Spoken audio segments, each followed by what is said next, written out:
你愿意？要高，哪里要？要。那哪里都能啊边？有路多进来，跟着，兰州，跟老兰过来要不边？你那这边人的偏多了，不了，你来未必。刚才说那高东高到不了，这边呢说没到不了，回来了，几空了 ，OK， 快点就我们这地啊，来开网呀。ကျွန်တော်တို့တက်လာတဲ့ဘေးမှာလဲစမ်းကြောင်းလေးဗျချက်ချင်းလာပြီးတော့အေးတန်ကိုခံလိုက်ရတယ်ဗျာကိုဦးမှာပဲအဲ့ဒါမျိုးမလို့ချင်းဘူးပူလောင်ပြီးတော့မှအေးတဲ့တန်ကိုဘယ်လိုခံစားရလဲဆိုတော့ခံစားခြင်းလို့နင်းလာတာတောင်ပွဲလဲဝိုင်းရနေတက်မယ်ကျွန်တော်တို့မှာပဲတောင်တော်ထားလို့ဒီတောင်တက်နေလဲဦးတော်တော်မြင့်ချင်းရတော့ကျွန်တော်တို့မနေ့9 နာရီ 5 မိနစ်ရှိပြီဗျကျွန်တော်တို့ကိုကျော်တက်ရဲ့ဘူမမော်ဒယ်ကနေပြီးကျွန်တော်တို့သွားဖို့လာဖို့ပြင်ဆင်နေပြီဗျ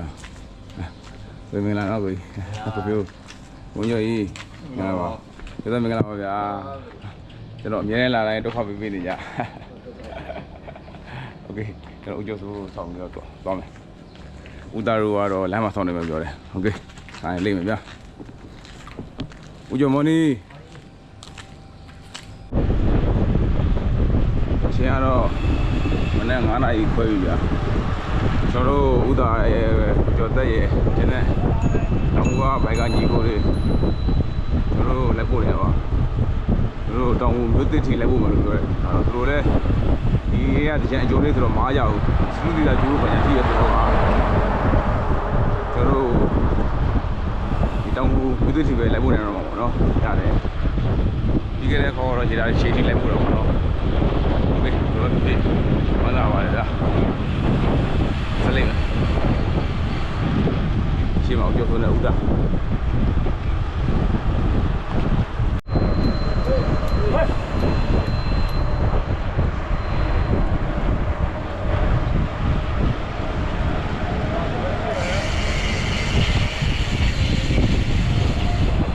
ိုက်ပါလေ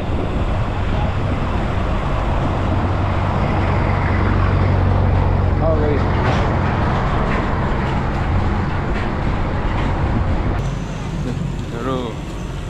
တို့လည်းပို့တဲ့နေရာလေးတော့ရောက်ပြီโอเคတော့ဒီမှာမနက်စာလေးထားပြီးတော့ဆွဲပဲយ៉ាងလေးတော့ပါလာလို့ကျွန်တော်ကတော့ကျုပ်ဟုတ်ဘယ်လိုစီစဉ်လေးဒီမင်းကျော်ကျွန်တော်ရေဒီပါဆိုတယ်ပေါ့ကြာကျော်တယ်ကိုဝင်းကျော်ကြီးလည်းတော့ဆက်ပါဆွဲသူနင်းတယ်လူတွေတော့ပဲပြတ်တာပါညာသူအဲ့ဒါတော့မရှိတော့ဘူးကျုံးပါအေးစနေမယ်ဟုတ်ဆက်လက်ခကြအောင်များပြီးတော့ကျေးဇူးပါကျေးဇူးပါဟုတ်ဒါကျေးဇူးပါဦးသားကြီးဟုတ်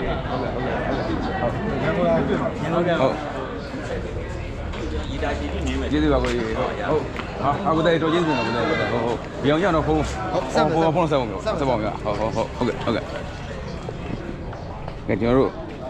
လိမ့်မယ်ကျွန်တော်တို့ဟုတ်ကိုကျွန်တော်တို့ဆက်တော့ဟုတ်ကိုကျေးဇူးဟုတ်အားလုံးကျွန်တော်တို့ဟုတ်ဆက်လိမ့်မယ်ဘယ်ထိရောက်မလဲမသိဘူးအားလုံးဟိုလိုက်ကြည့်ကြအောင်ဗျာကျွန်တော်တို့အားလုံးလုပ်ဆက်ခဲ့ပြီလိမ့်မယ်ချိန်ကတော့မနေ့6:53ည9:00ထိုးတော့မယ်ကျွန်တော်တို့၄ယောက်သားကတော့17နေပြီဗျာโอเคအခက်ကြအောင်ဗျာဆွဲမယ်ဘယ်ထိရောက်မလဲဒီနေ့အကြည့်ကြပါဦးဗျာဒီနေ့မနေခပြီ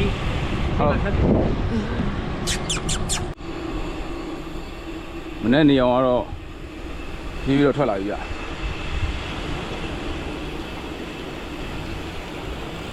ဒီလိုတော့တို့ဆွဲမယ်အားလုံးလက်ခကြပါဦးဗျာနမဒီဘက်မှာနည်းနည်းအေးတယ်နေထွက်လာဆိုမသိတော့အရင်မပူသေးဘူးငင်းရတော့ပူပါဘူးအဲ့နေမယ်ကဲကျွန်တော်တို့ရေတာချီတော့ရောက်ပြီအချင်းက9 နာရီ 7 မိနစ်ဗျကဲထားလိုက်မယ်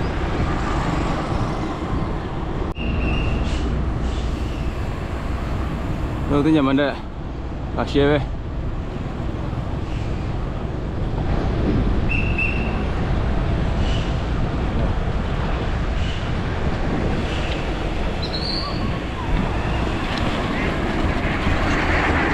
ဝေး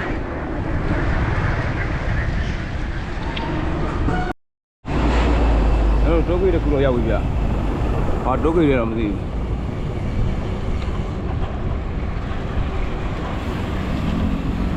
ဒီအောင်ကတော့တော်မြင်လာတယ်ချိန်အားဖြင့်တော့9:40နဲ့နဲ့ကြွကြောထတဲ့စွာရှိပါစွာချောင်းနေတယ်တော့တိတ်မှတ်ပြီးတော့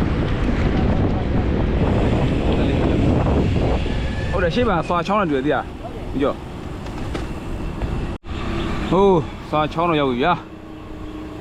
ကျွန်တော်တက်ရကြိမ်မှာစွာချောင်းရေးဒီချိန်ကတော့9:44ဟိုးရေခမ်းတော့တိတ်မလှပါတော့ဘူ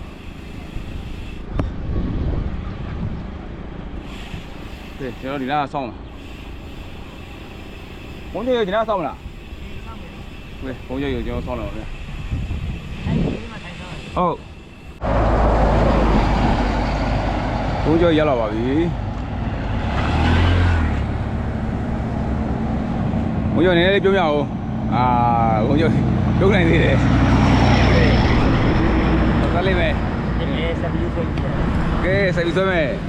ခါလေးပါဦးကြော်ရေချိန်ရတော့9:59ဗျကျွန်တော်တို့သွားမြို့ရောက်ပြီကဲတရှင်ရတယ်ဆက်လေးမယ်ဝူး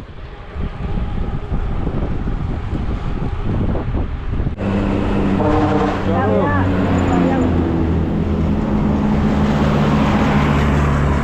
ရောက်ပြီဒီစွာနဲ့တက္ကရာဘာညာဖြတ်သန်းတဲ့ခါမှာတော့ကျွန်တော်တို့ဘုံတဲ့ဂုံဆေးတွေတော့ရှိတယ်ပြည့်တဲ့ပြည့်စည်လေးတွေပဲချိန်ရတော့9:00 8:00 မိနစ်ပဲပြောပါဦးဟုတ်ဆက်လိမ့်မယ်ဟာလို့ဆက်လိုက်ကြအောင်ဗျာနေရောတော့ကြလာနည်းနည်းလေးတော့ပူလောင်လေးတော့ဖြစ်လာပြီဟဲ့လားဒီမှာတော့တင်ညာဂျိုလေးခေးတွေရေစားပတ်နေကြပြီဗျာโอเคနော်ကျွန်တော်ဝင်လာအောင်မယ်ကျန်တော့ပေးမယ်ဦးတိုင်းတားလေးပဲမပတ်နဲ့ဟုတ်တဲ့တိုင်းကျန်တော့ပေးမယ်မပဲနေတာဟိုတရားလုံးပေးကြလို့ကိုတို့ရေဆိုးလို့မရသေးလို့ပါနော်အေးရမတရားလုံးလေးပေးကြလို့ခဏလေးပြေးမယ်ကနေလိုက်ရေရောက်ကောက်လာရောက်ရောက်来，有点什么呀？没有。好，OK。还有。还有，我下边没有喏。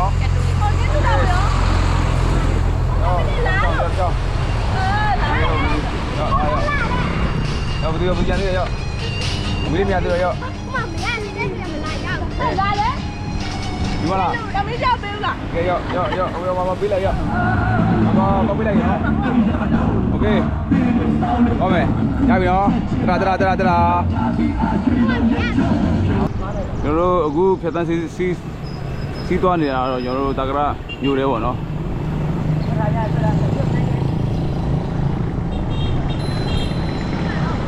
ရှင်တော်ဈေးပြတက္ကရာဈေးပြတက္ကရာဈေးကိုရောက်ရှိရပါပြီတော့ဆက်လက်နေYes, yes. Hey, lấy mà đây.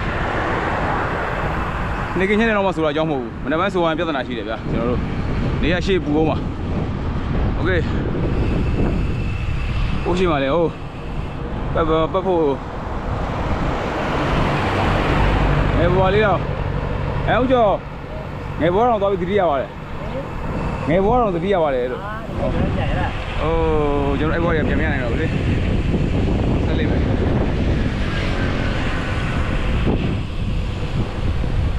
Nhiều tiền ra chứ. Ở chung mà đấy.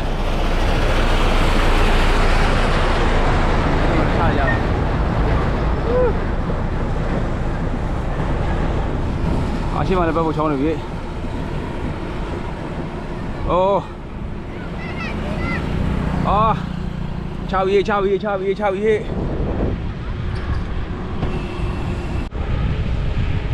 ကြံကင်းယူလက်တိဆုံးပဲ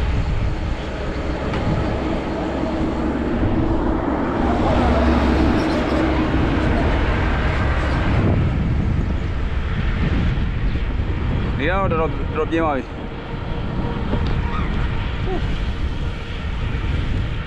လိမ့်မယ်အချိန်ကတော့8:40ရှိပြီဗျာမနေ့ကျွန်တော်တို့မျိုးလာမျိုးတော့ကျွန်တော်တို့ဖြတ်တန်းနေပြီမျိုးလာမျိုးတကယ်ရှိပါတယ်ဗျာ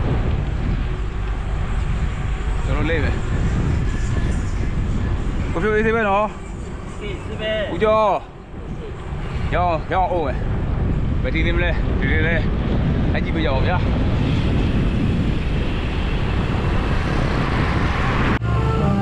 အိုးမျိုးလာရေမျိုးတကယ်ရှိတယ်โอเคအားလုံးမျိုးလာမျိုးဆိုတော့မျိုးထင်းနေမှာကြောက်လို့ပါဗျာလိမ့်မယ်ကတော့ဂုံးတဲ့တွေကတော့ကျွန်တော်ထင်းတယ်တာဦးထီမျိုးရှောင်လမ်းထီသွားမယ်နဲ့တူတယ်ကျွန်တော်သိမှတ်မိတော့ဘူးမင်းအောင်ပါလက်စင်းတွေကရှေ့မှာရှိသေးတယ်ပြောပြည့်တဲ့ပြည့်စင်းလေးပဲဆိုတော့သိတော့မပေးမဘူးရှည်လေးနဲ့စင်းရှည်လေးနဲ့တက်ဒီလိုကောင်းပါလေဟုတ်ပါဗျာ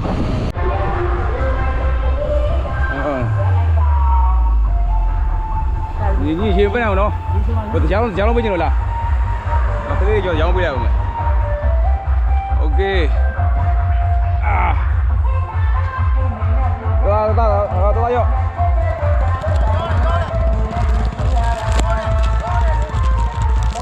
အသားလားရောရောချောင်းရမယ်ညိုင်းမကြတော့လို့ရောဘယ်နှကြောင်သူမတပါလဲ10ပါ9ပါဟုတ်ကဲ့ဘယ်နှကြောင်လဲ3ကြောင်4ကြောင်5ကြောင်6ကြောင်6ကြောင်6ကြောင်9ကြောင်ဟုတ်ပြီသားရောကနေလိုက်ရောင်းအောင်ပြီရပြီသားနေမှာရောဟုတ်ပြီရောဟုတ်ပြီရောသားရောဟုတ်ပြီရောမကောင်းလေနော်ဟုတ်ပြီဒီရနေပဲရောကလေးချောင်းဆိုးမယ်နော်โอเคရပြီနော်ရိုက်သွားပြီလေ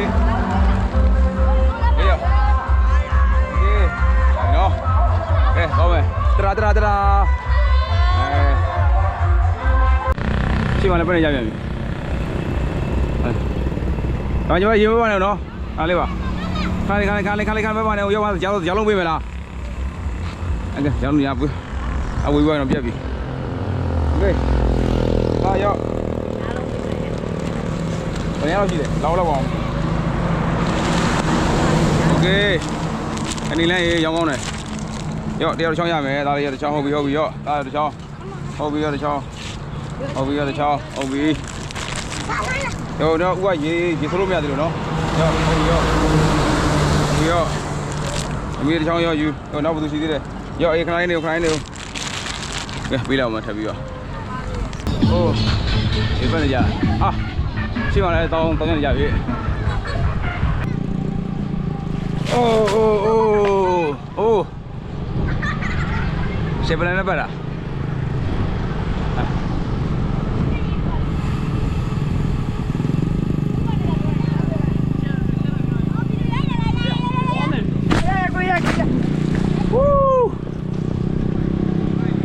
ရှေ့ပဲ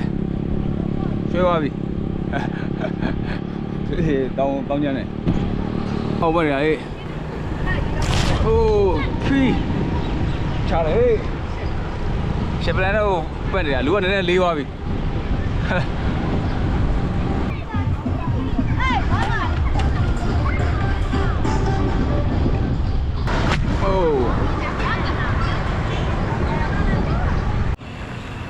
ကျွန်တော်တောင်းပြီးရောက်ပြီချိန်က9:25ဆိုโอเคကျွန်တော်စနေမယ်ရှင်းမလဲရေဘက်ကိုချောင်းနေရပြန်ပြီ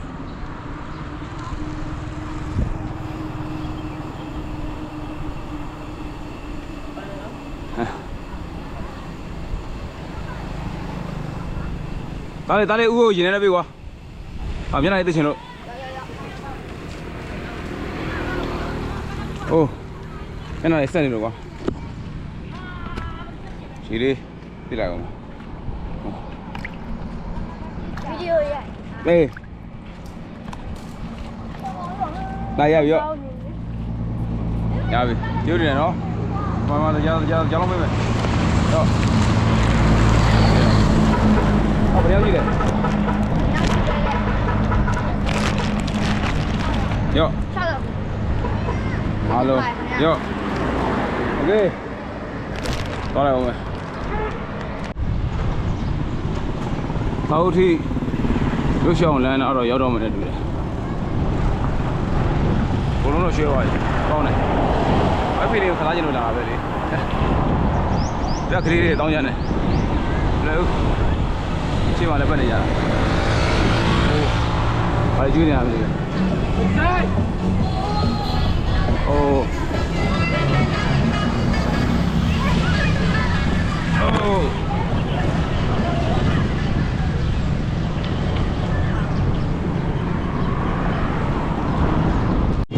ဘာမှမလုပ်အိုးချားတယ်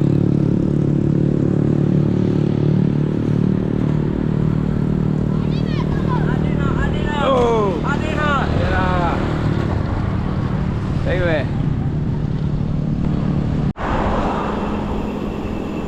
ချင်းရတော့9:49ပြမနေ့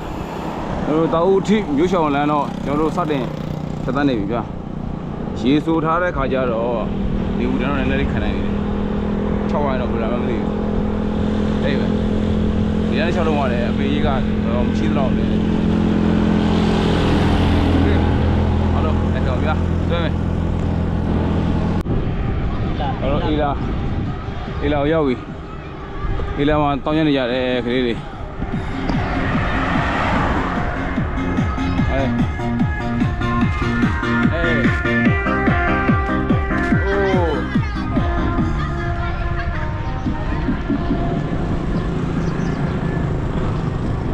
ဒီနားလေးကတော့ဖတ်မရပဲနော်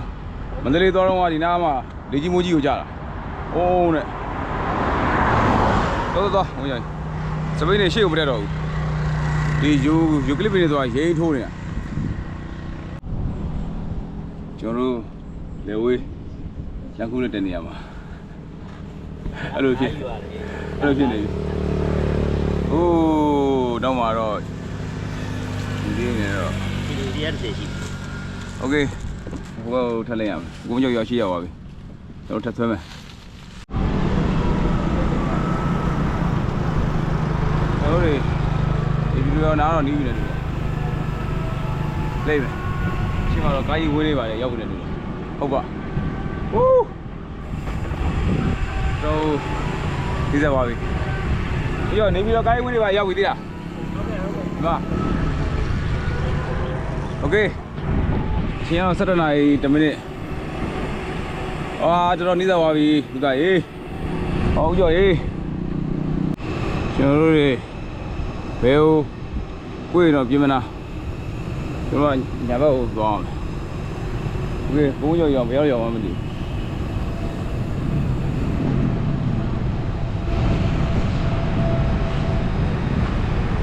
ဘူးဆက်လေးမယ်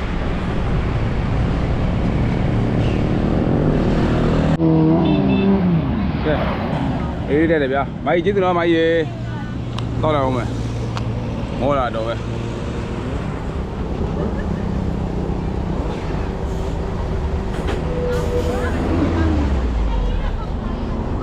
အဲ့ရောဟို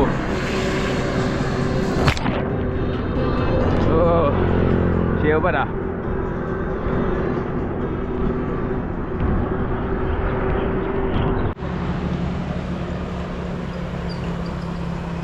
ကျွန်တော်တို့သွားတော့ဟိုဘက်သွားမှာဇီယာတီလေးလမ်းဆုံးနာဒီနားလေးမှာဟာအင်တာဗျူးရောရှီလေးပါလေးဖြစ်ချိုးလေးပါတော့ဗျာဒီလိုက်မယ်ဒီအေးလေးဆက်ကျိုးသားမယ်ဘယ်ဒီနေမလဲလိုက်ကြည့်ပေးဦးနော်ဖြုတ်မယ်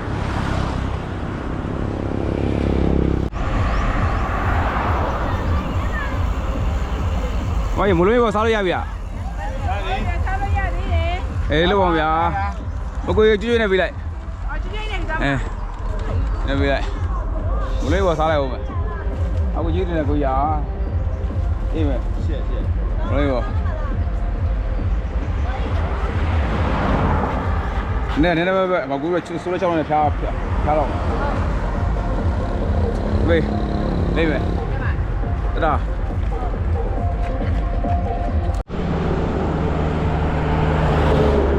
ဒီပြီးတော့တရိတ်ဆန်စာပါရီဦးရင်ဟိုးရောက်ပြီတော့ဒီညလာဆက်လိုက်မယ်လက်ခကြအောင်ဗျာချိန်ကတော့နေကင်း12နာရီ6မိနစ်ရှိပြီဗျကျွန်တော်တို့အခုနေပြီးတော့ဂရင်း900ဆန့်စေးုံရှိရဘုံဘောကညက်ဇမီတာသူထမင်းဆိုင်လေးနေရာကိုရောက်နေပြီစားမတော့မယ်ဘိုက်ကနေလေးစားခုနကတော့စားတယ်မိုးလုံးရေပေါ်စားရတာသိမစားတော့ဖြစ်တယ်ဒါပေမဲ့စားမယ်โอเคပြီးစနေမှာဗျာနေရတော့ဒီနေ့တိုင်းမှာပဲစားမယ်ကျွန်တော်စေသားနဲ့စားမယ်ကိုဖြိုးကမဲသားဘက်ကဘာလဲတော့မသိဘူးနှစ်ကျော်ချမောင်ကျော်ယူသီးကျော်နေနဲ့ကြိတ်ပဲโอเคဦးကျော်တော့မှာသေးဘူးကိုကျော်ရောဘာသာစားမှာလဲ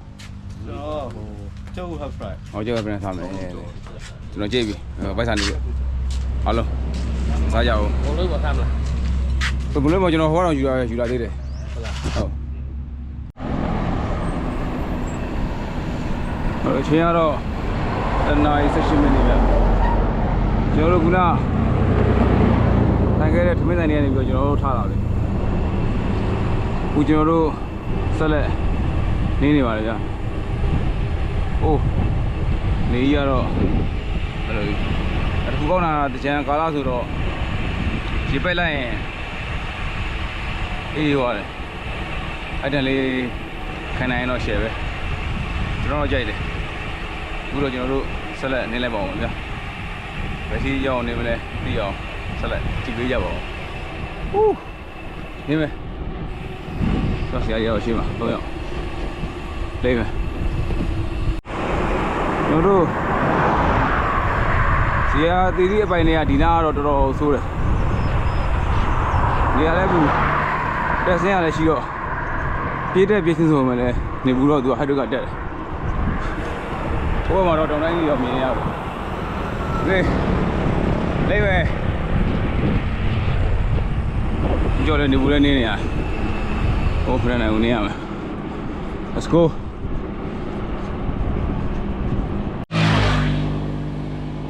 ကျွန်တော်တို့အချိန်ကတော့တနာရီ40ခွန်ကျွန်တော်တို့ကဇီယာတီးပြနေရပဲဂရင်900ဆေးရုံရှေ့ကနေပြီးတော့နင်းလာတာအခုထိကိုကီလို17ကီလိုမနေ့နင်းရတာပူလာမခံနိုင်ဘူးဖြစ်နေတာဖြစ်နေကင်မရာနဲ့ပူကြည့်တော့နေတာလူတွေပူကြည့်တော့စပိန်လဲပူကြည့်တော့နေတာโอเคခဏနားမယ်နားပြီးထက်လိုက်မယ်ကျွန်တော်ကင်းသာလမ်းဆောင်ရောက်ဖို့ကျွန်တော်တို့17ကီလိုပဲလိုရတယ်โอเคဒီလေးကျွန်တော်အချိန်ကတော့2နာရီ13မိနစ်ရှိပြီဗျကျွန်တော်ဒီကင်းသာလမ်းခွဲရောက်ဖို့အတွက်2မိုင်3မိုင်လောက်ပဲလိုရတယ်ဟုတ်ဒီမှာရှယ်လေးတော့ဗျာမရတော့ဘူးအဲ့တော့ပြန်ချင်တယ်တော့ဟိုဘက်တော့โอเคဒီဆက်လေးဒီမှာအလူတန်းနေရတယ်လမ်းတော့ရောက်ရှိတယ်ဗျာဒီမှာစားခြင်းနဲ့စားဖို့လို့ရတယ်ကြီးကြီးမစားတော့ကြီးကြီးမောတယ်လို့မစားဟုတ်ဒါမှပြန်သွားကုန်လို့ဟုတ်တော့ဆောင်လို့ရတယ်လို့သုံးတာဟုတ်ကဲ့ပါကြီးကြီးရယ်အခုတော့မသုံးဆောင်တော့ပါဘူးမောပန်းနေတော့ကျွန်တော်အမကြီးဒီဆုံးကအောင်ဆောင်ကြီးရောနီးကမြင်နေရပြီ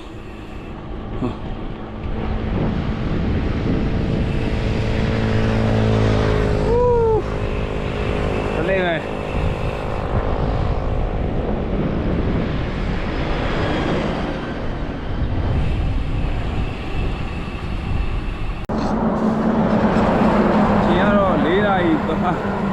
35ဗျကျွန်တော်တို့သွားကျင်တဲ့ကင်းသာလမ်းစုံပင်လောင်းလမ်းခွဲတော့ရောက်ပြီဗျာပင်လောင်း68မိုင်နဲ့ဝူးကားတော့လည်းနောက်မှလည်းလာတယ်ရှင်းမှလည်းလာတယ်မင်္ဂလာပါအောင်မြင်နေဟူးကနားမယ်လာပြီးဆက်လိုက်မယ်အုံးမယ်ဒီတော့ဟောမကျွန်တော်ကဒီလဲရဝင်ရမယ်ချိန်ရတော့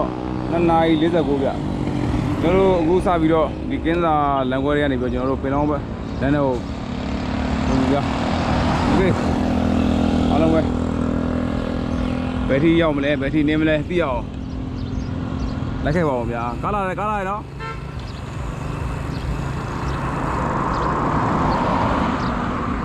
โอเคညဝင်ပြီရင်တော့ဒီဘက်ကနေဖြတ်သွားတော့အခုတော့ဒီလဲဝင်ပြီကျွန်တော်ရင်ခုန်တယ်ဘာရောက်ရင်ခုန်လဲဆိုတော့ဒီလဲကလုံးဝကျွန်တော်တို့အန်ဆင်းပဲကားနဲ့တော့2ခေါက်3ခေါက်သွားဘူးလေဗျာစပိန်နဲ့ကတော့မသွားဘူးတော့ဖီလင်ကတော့ရင်ခုန်တယ်โอเคဘာလို့ကြည့်အောင်မလဲသိအောင်လက်ခဲ့ပါဦးဗျာလိမ့်မယ်အော်ရှင်းပါလေဒီဘက်မှာဟိုကောင်းလေးအိုး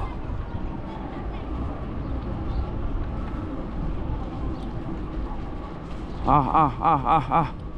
ဖြည်းဖြည်းလို့ပါဟာဘယ်လိုဖြည်းလို့ပါသားလိုက်အိုးကျွန်တော်တို့လေးရက်ကတော့ရခုံသွားနေပဲစတင်ပင်လောင်းနေဦးဆက်တန်းနေပါပြီဗျာဘုန်းကျော်ကြီးခဏချက်လေးပြောပါဦးလူပြောရမယ်ပေါ့โอเคရခုံလာတော့မှန်ပဲပြောရမယ်နော်โอเคရောက်မှပြောတော့မယ်တဲ့ကိုဘုန်းကျော်ကြီးကဦးကျော်ရဲ့ရခုံတန်လေးရောက်သွားပါဗောโอเคကိုပြိုးရခုံတန်လေးโอเคလိမ့်မယ်ရှေ့မှာတောင်ရင်းကတော့စီးကျိုးနေပြီ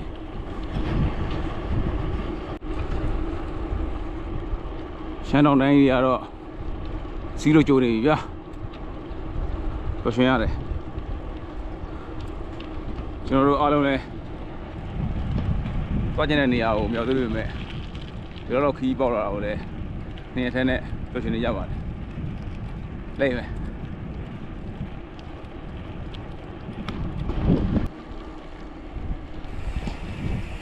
တလို့ရေရဘက်ကတက်တော့တော်ထီတော့ရင်မခုံဘူးဗျအခုတော်လှုပ်ရှားတယ်ဆက်လှုပ်ရှားတယ်တကယ်ဟိုကားနဲ့အရင်တော့ပေါဘူးတွေကကျွန်တော်ဆိုင်ကယ်စီးမယ်လို့ယူရက်ရှိတယ်အခုတော့စပိန်နဲ့ရောက်လာပြီပေါ့ဗျာโอเคပြောရှင်လေဒီကဒီတောင်ကြီးဘက်ကိုထက်နေတာကလည်းတော့ကိုဝင်းကျော်ကြီးကိုပထမကျော်ဆိုလိုရိုက်နေတော့မှဂရီပေးခဲ့ဘူးလေဗျာကျွန်တော်ဒီတစ်ခေါက်တော့ဆိုလိုရိုက်နေနိုင်မယ်ကိုဝင်းကျော်ကြီးနောက်တစ်ခေါက်ကိုဝင်းကျော်ကြီးကျွန်တော်နေမိမယ်ဆိုပြီးတော့စီစဉ်ရရှိပြီးသားဗျာအဲ့ဒါနဲ့ပဲကျွန်တော်ဦးကျော်လည်းလိုက်မယ်ဆိုတော့ဖော်ရရပါပြီဦးကျော်လည်းကျွန်တော်တို့အဲ့ဘက်ကိုရောက်ပို့ပါဆက်လို့ရှာမယ်ဦးကျော်အေးသေးโอเค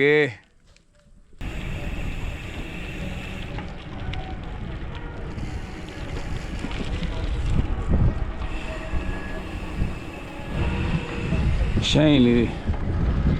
စတွေ့နေရတယ်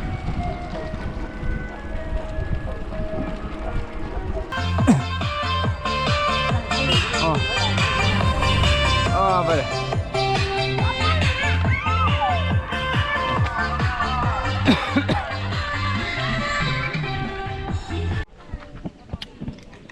ကျွန်တော်တို့ဒီနာ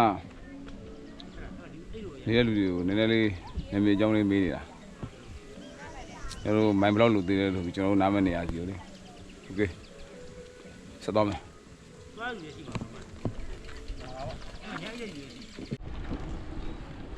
ကျွန်တော်တို့စပြီးတော့တက်လှမ်းနေပါပြီဗျာဦးကျော်ကျွန်တော်တို့မိုင်ဘလောက်ကျန်သေးလားကျွန်တော်တို့22မိုင်လိုသေးတယ် 27မိုင်နဲ့ကျွန်တော်တို့သွားကျင်တဲ့စီကိုနော်โอเคအဲ့ဒီဒီမှာအောင်းနိုင်ကြီးကတော့စီလို့ကျိုးနေစင်းစုံနဲ့โอเคမောနေပါပြီစတက်မယ်အတက်ပဲပြီးနေကျွန်တော်တို့တက်လာတဲ့ဘေးမှာလဲဆန်းချောင်းလေးဗျဒီဘက်ရောက်တာနေပူပဲမဲ့ဒီပါကြရင်အေးရတဲ့တွေပါတယ်ဟောင်းတယ်တက်ရှိချောင်းတော့လေလိမ့်မယ်ဟူး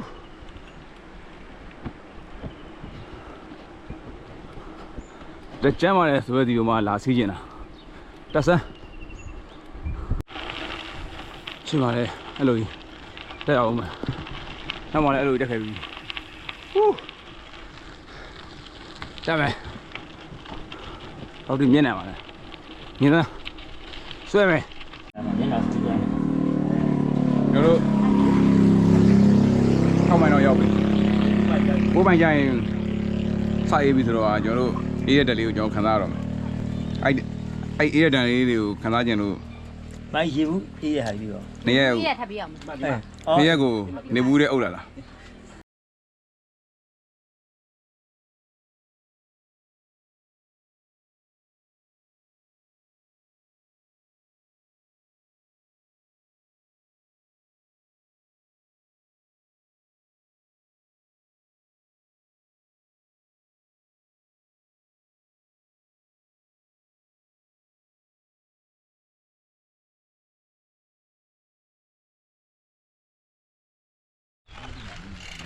ကျွန်တော်တို့အခု6မိုင်ဒီဇိုင်းလေးကနေပြီးတော့ရေတော့ခေါ်သွဲပြုတ်တွေပါစားပြီးတော့စတက်မယ်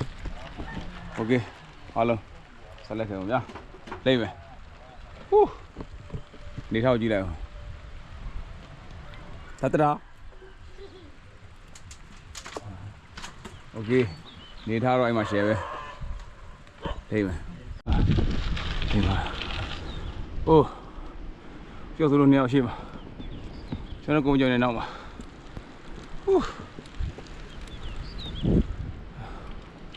တောင်ပွဲလဲဝိုင်းရနေတက်မယ်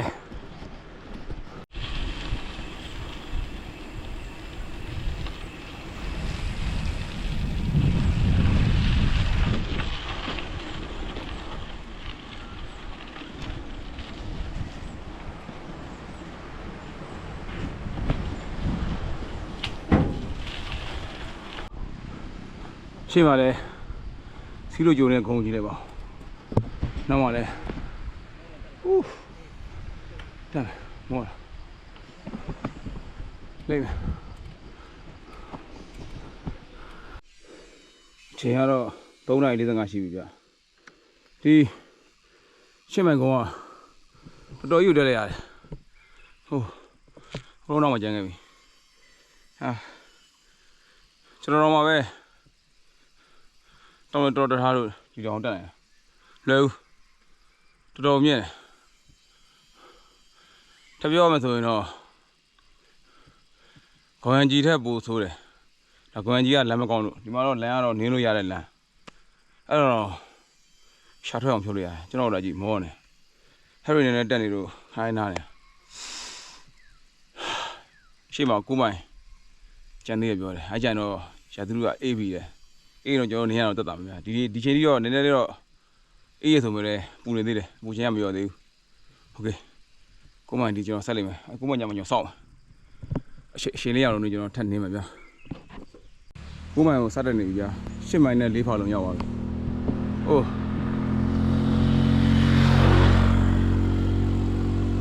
ကဲโอเคဆန်းကြောင်းလေးတွေစီးနေတဲ့အတန်ကြားရတယ်အေးချမ်းတယ်ဒီကတော့မအေးချမ်းသေးဘူးဆက်လေးနေပါဗျာအချိန်ကတော့9:09မိနစ်ရှိပြီဗျာနှစ်ကျွန်တော်9မိုင်တော့ရောက်ပြီကျွန်တော်ဂိုးဝဲမဲ့ထဲမှာကြည့်တာတော့ဒီဖုန်းကျောင်းမှာကျွန်တော်ဒီဖုန်းကျောင်းတော့မသိဘူးတဲရင်ကိုဦးကျော်ဆိုတော့ဂ ကိုဖြိုးတော့မနေနိုင်တော့ဘူးကုန်သွားပြီဆိုတော့ကဒီဖုန်းเจ้าမှာပဲအေးရမှန်းတူတယ်ဒီသေးပလန်ဆွဲထားတာတော့ရေပူစမ်းအောင်ရအောင်မရအောင်ဒီ9မိုင်เจ้าမှာအိတ်မယ်လို့တော့ကျွန်တော်တို့ပလန်ချထားတာပေါ့နော်โอเคအခု9မိုင်เจ้าမှာပဲအေးရတော့မလားမသိသေးဘူးတောင်းမကြည့်ရအောင်မယ်ဒေသခံတွေပြောတဲ့ခါကျတော့ဖုန်းเจ้าအေးလို့ရတယ်ဆိုတော့ကျွန်တော်တက်ပြောကြည့်တာအောင်မယ်ပြီးတော့ဆိုတော့နောက်မှအေးဆေးလာနေသူတို့ကြာတော့သေးတယ်ရှက်မှန်မှနားနေဆိုတော့လေတော်တက်ရတယ်โอเคကျွန်တော်တောင်းမိလိုက်အောင်ဒီဖုန်းเจ้าတော့ဒီမှာဒီလိုတက်အောင်ပါမြင်မယ်ချိန်ရောက်တော့9:55ဗျကျွန်တော်အခုရောက်ချင်တဲ့ပင်လောင်းမြို့နယ်ရေအေးကြေးရွာမှာကျူဆိုပါ၏တဲ့အဲဆိုတော့ရေအေးကျောင်းလိုက်ကရှေ့မှာနေတူတယ်โอเคကျွန်တော်ဘုန်းကျော်တို့ဖုန်းဆက်တာပါအေးထိုးလာအိုးရှယ်ပဲခါကြပါအောင်ဗျာလှလိုက်တာဝူးဟောဒီကတော့အစီအမံအိုးရှယ်ပဲโอเคကျွန်တော်ဘုန်းကျော်တို့ဖုန်းဆက်တာပါကျွန်တော်လှပနေရသေးတာဗျာဝူးရှယ်ပဲအဖီလင်းတွေခံစားရတယ်ဗျာဒီလိုတက်ရင်တော့မောတော့မောတယ်ပြင်မနေမိုက်တယ်အလုံးလဲခံစားကြပါဦးဝူးအာလောပါရောပါ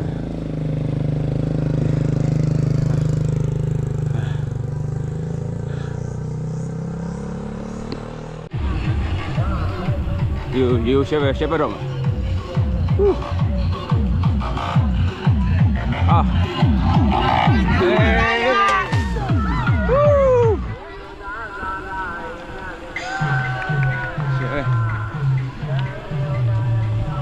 ဖုန်းရောက်ပြီနဲ့တူတယ်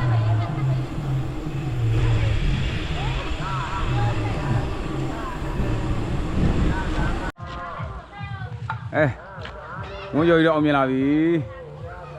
ဝန်းကျော်ကြီးအစီပဲအောင်မြင်ပါပြီโอเคနေတော့အဆင်ပြေပါပြီကဲဦးကျော်တို့လည်းရောက်လာပြီဦးကျော်ဝမ်းသာတယ်ဘာဖြစ်အောင်မြင်လဲဗျာဦးကျော်ရဲ့ ပထမတက်ခဲ့တိုင်းပဲနော် တက်ခဲ့တိုင်းပဲ ပထမတက်ခဲ့9မိုင်နော် ဟုတ်ပါကျွန်တော်တို့ကီလိုတွေအတွက်နေရာတွေအတွက်ဘာညာလို့တော့ဒါကျွန်တော်တို့ဒီမှာတဲမယ်ဆိုပြီးတော့ယူထားတာပေါ့နော်အခုတော့ရောက်လာခဲ့ပြီโอเคပြိုကြီးရှက်နေတာကျွန်တော်တို့ပြီးဒီဒါတော့ရေအေးနော်ဟဲ့နော်ဦးကျော်ဒါရေခုနကတော့ရေရနော်ခုကျွန်တော်ဒါရေအေးရွာမှာရှိတဲ့ရေအေးဖုန်းကြီးကျောင်းဘုန်းကြီးခုနကတော့ဘုန်းကြီးရအိတ်ခွင့်ပေးတယ်ဒါပေမဲ့ကျွန်တော်တို့ကဒီနာအုပ်ကြီးစီမှာသွားပြီးတော့အစင်းတန်ရမယ်ဟုတ်အဲ့လုံးပါဗျာโอเคပြီးရင်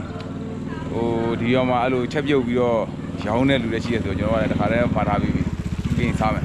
โอเคဦးကျော်တို့ရေမိုးချုံးမယ်ဘိုးဝမ်းသာတယ်ဗျာရောက်လာပြီဘိုးကြီးအောင်မြင်တယ်တွေ့ကြုံသိတွေရတယ်โอเคကျွန်တော်ပြီးအောင်စားမယ်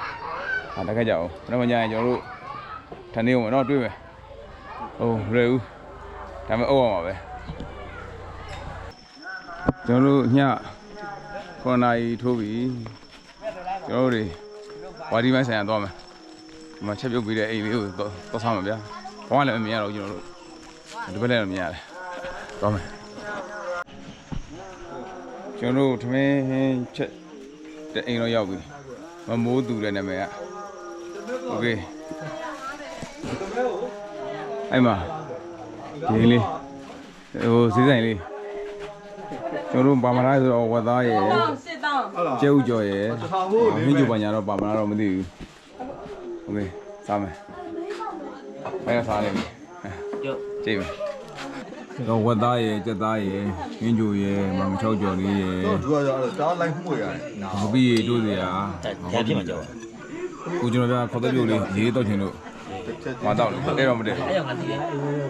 ဒီကြဟာကြောက်တယ်နည်းနည်းအောင်ရောက်လာမယ်ဟုတ်တယ်မလားစပီးညာလိုက်